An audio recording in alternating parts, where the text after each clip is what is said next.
You know the drill, right? You create this awesome, super detailed professional development plan, and it's full of all these great intentions. You're feeling motivated, you're ready to go, and then, well, life happens. A few weeks later, that amazing document is buried somewhere in a folder, totally forgotten. Today, we're going to figure out why that keeps happening and, more importantly, how to build a plan that you'll actually stick with. All right, so first up, let's talk about it. The forgotten plan. It's this all too familiar cycle of hope and frustration for, well, pretty much anyone trying to grow in their career.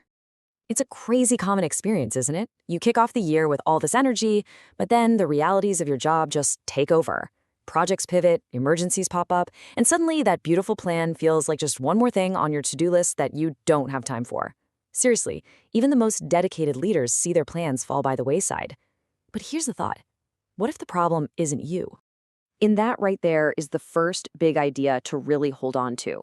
Giving up on your plan, that's not a personal failure. It's not a lack of motivation. It's a completely normal human response to a plan that just wasn't built for the chaotic, always changing world we actually work in.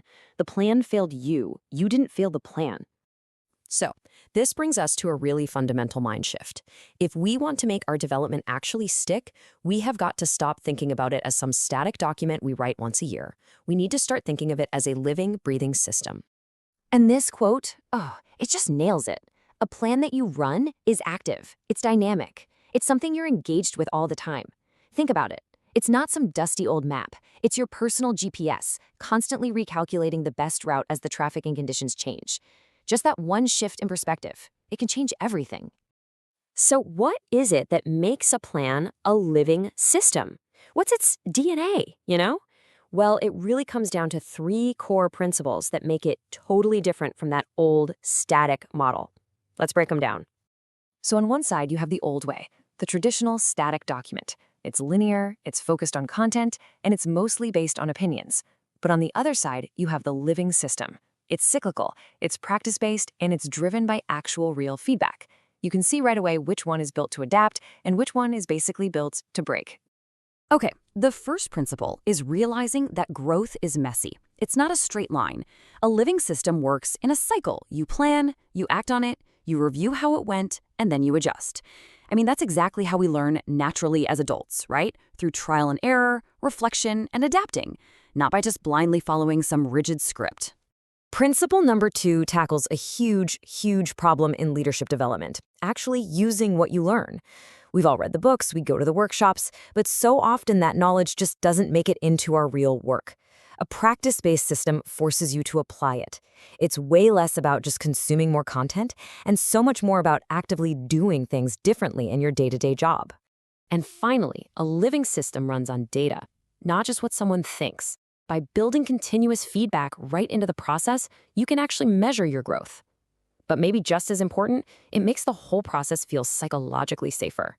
When getting feedback is just normal, part of the routine, it loses its sting and turns into this incredible tool for motivation.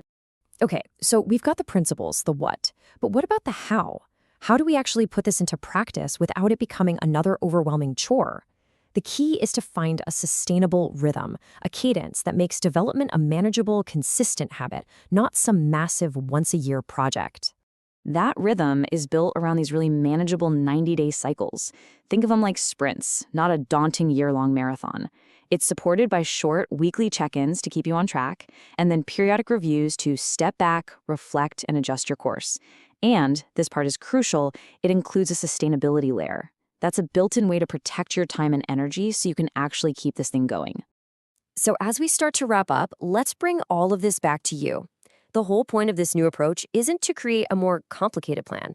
It's to create one that's actually truly helpful. Because here's the bottom line, the absolute crucial point.